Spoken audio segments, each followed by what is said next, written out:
Hello मेरे warrior, क्या हाल चाल है आपके। फिर से आप लोग लेके आ चुका हूँ एक बेहतरीन क्वेश्चंस 12th बोर्ड एग्जाम में सोल्यूशन चैप्टर के। ये बहुत इंपॉर्टेंट क्वेश्चन है। इस तरीके के क्वेश्चन हर एग्जाम में आपको मिलेगा ही।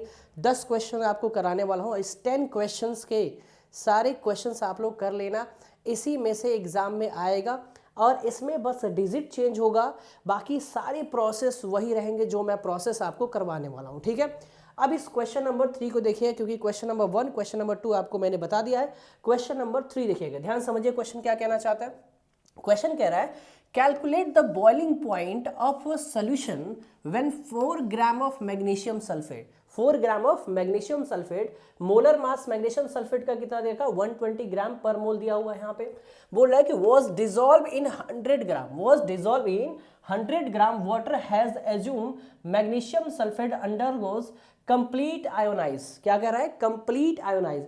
अब जैसे ही आयोनाइज आपने को देखने को मिलेगा, आयोनाइजेशन देखने को मिलेगा, समझ जाना यहाँ पे वेंडर फैक्टर का यूज होने वाला है। वेंडर फैक्टर का प्रॉपर्टीज लगने वाला है यहाँ पे। जब कॉलिगेटिव प्रॉपर्टी यूज करोगे इसमें, तो वहां पे आई आपको देखने को जरूर मिल जाएगा। ठीक है, आई क्या होता है, वेंडर फैक्टर होता है। अब इस क्वेश्चन को हमने पढ़ लिया, अब क्वेश्चन समझते हैं कि कैसे कर रहा है। ठीक है, ध्यान समझिए। हमारे पास क्या है, एक हमने कंटेनर ले लिया। अब इस कंटेनर में हो क्या रहा है कि यहाँ पे हमने यहाँ पे वाटर डाल दिया। ठीक है, वाटर कितना डाला है हमें, 100 ग्राम वाटर इसमें है। ठीक है, इस वाटर में मैग्नीशियम सल्फेट डाला है। क्या है, MgSO4 मैग्नीशियम सल्फेट कितना डाला है, 4 ग्राम ऑफ मैग्नीशियम सल्फेट इसमें डाला।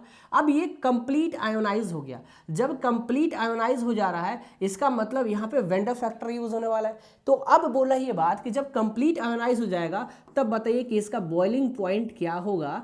ये क्वेश्चन में आपसे पूछा जा रहा है। ठीक है, अब इस क्वेश्चन का हम सबसे पहले गिवन डेटा लिखेंगे। स्टेप नंबर 1 क्या होगा, सबसे पहला हमारा काम होगा गिवन डेटा लिखना। अगर आपको गिवन डेटा आपने एग्जाम में लिखा तो आपको अच्छे मार्क्स मिलते हैं। ठीक है, गिवन डेटा क्या होगा, देखो ध्यान से। पहली बात तो यहाँ पे हमारे पास दे रखा है मैग्नीशियम सल्फेट का क्या गिवन डेट, मतलब गिवन मास दे रखा है। गिवन मास को हम किससे रिप्रेजेंट करते हैं, W2 से रिप्रेजेंट करते हैं।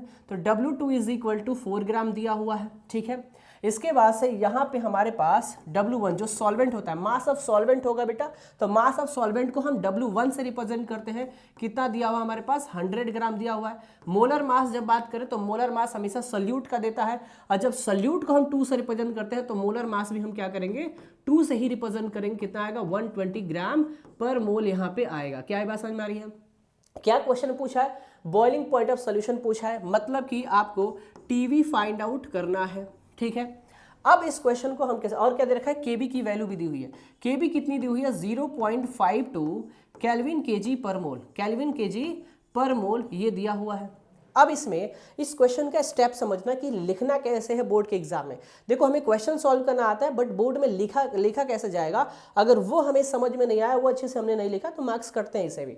अब देखो, अब इस क्वेश्चन में हमें तो पता ये चल गया कि हमें फॉर्मूला कौन सा यूज करना है। तो delta TB is equal to I and क्या होगा, KBM।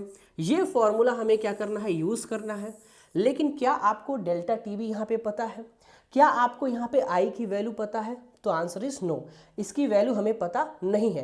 तो इसे फाइंड आउट कैसे हमें किया जाएगा, तो सबसे पहले हम क्या करेंगे, आई की वैल्यू फाइंड आउट करेंगे। आई कैसे निकलेगा, तो यहाँ पे आई बोल रहा है कंप्लीट आयोनाइजेशन। अच्छा, यहाँ पे इनकम्प्लीट भी हो सकता था, 50% 60% आयोनाइज भी हो सकता था, तो आप वेंडर फैक्टर का फॉर्मूला लगा के यूज करना। अभी तो कंप्लीट आयोनाइजेशन लिखा हुआ है, तो हम आई की वैल्यू लिखाएंगे। आई इज इक्वल टू, पहले आई इज इक्वल टू का कंसेप्ट समझिए।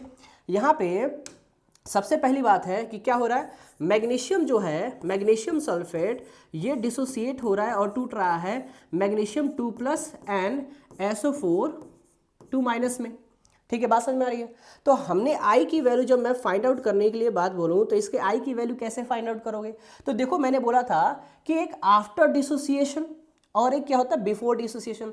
आफ्टर डिसोसिएशन कितना हो रहा है, इसके पास नंबर ऑफ मोल्स कितना 1 है, इसके पास नंबर ऑफ मोल्स कितना है 1 है। तो आफ्टर डिसोसिएशन कितना है 2, बिफोर डिसोसिएशन कितना है, नंबर ऑफ मोल्स 1 है। तो यहाँ पे जो आई की वैल्यू निकलेगा वो कितना निकलेगा 2। अब हमने क्या किया, यहाँ से आई की वैल्यू तो फाइंड आउट हमने कर लिया। ठीक है, ये हमारा क्या है, स्टेप नंबर 1 काम, ये हमने स्टेप क्या हुआ, कंप्लीट कर लिया। अब इसके बाद से दूसरा स्टेप देखिए ध्यान से, अब आता है हमारे पास स्टेप नंबर 2। अब स्टेप नंबर 2 क्या करना है, तो भाई हमें तो डेल्टा टीबी तो चाहिए। अगर डेल्टा टीबी नहीं निकलेगा यहाँ पे, अगर फॉर एग्जाम्पल देखो डेल्टा टीबी तो निकल जाए यहाँ से इस फॉर्मूले में, क्योंकि आई की वैल्यू निकल गया। अब इस फॉर्मूले में पुट करेंगे तो क्या निकलेगा, डेल्टा टीबी निकलेगा। ठीक है, 3 स्टेप में काम करेंगे, ध्यान समझना। अब क्या होगा, यहाँ पे लिखेंगे delta TB is equal to I, और क्या होगा यहाँ पे के B multiply by W2 upon का M2 multiply by W1 into 1000। जब ग्राम में होता है तो क्या करते हैं हम 1000 लिखते हैं, ठीक है, केजी में हो जाए। अब इसमें देखो वैल्यू पुट करेंगे, आई की वैल्यू कितनी निकली है 2, और ये क्या है 0.52 मल्टीप्लाई बाई W2 की वैल्यू कितनी है 4 gram multiply by 1000 and divided by M2 की वैल्यू हमें पता है 120 इंटू W1 की वैल्यू है 100।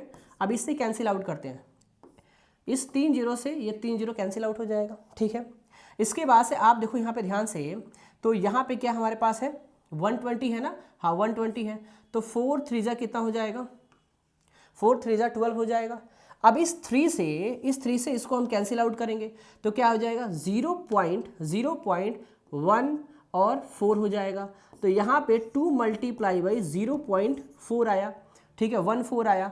अब यहाँ से delta T V is equal to 8 और कितना हो जाएगा यहाँ पे 2.0। इतना केल्विन का क्या हुआ, डेल्टा टी वी में चेंजेस हुआ। अब ये हमारे पास क्या निकल गया है, डेल्टा टी बी निकल गया है। लेकिन हमें क्या निकालना है, टी बी निकालना है। यहाँ पे क्या निकला है, डेल्टा टी बी निकला है। कैसे करेंगे हम इस क्वेश्चन को सॉल्व, ध्यान से समझने की कोशिश करिएगा। देखो अब इस क्वेश्चन को सॉल्व करने का बड़ा अच्छा सा तरीका यहाँ पे है।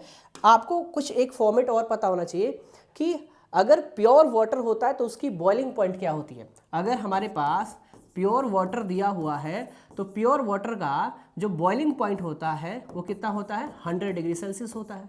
अब इसको अगर मैं केल्विन में चेंज करूं तो सिंपल सी बात क्या है कि अगर मुझे टी बी नॉट का मतलब प्योर वाटर बॉइलिंग पॉइंट, ठीक है, प्योर वाटर का बॉइलिंग पॉइंट। अब समझिए ध्यान से, तो क्या होगा 100 प्लस का 273.15 केल्विन, इसको आप ऐड करिएगा तो 373.15 केल्विन हो जाएगा। तो यहाँ से क्या हुआ, डेल्टा टी बी नॉट हो गया।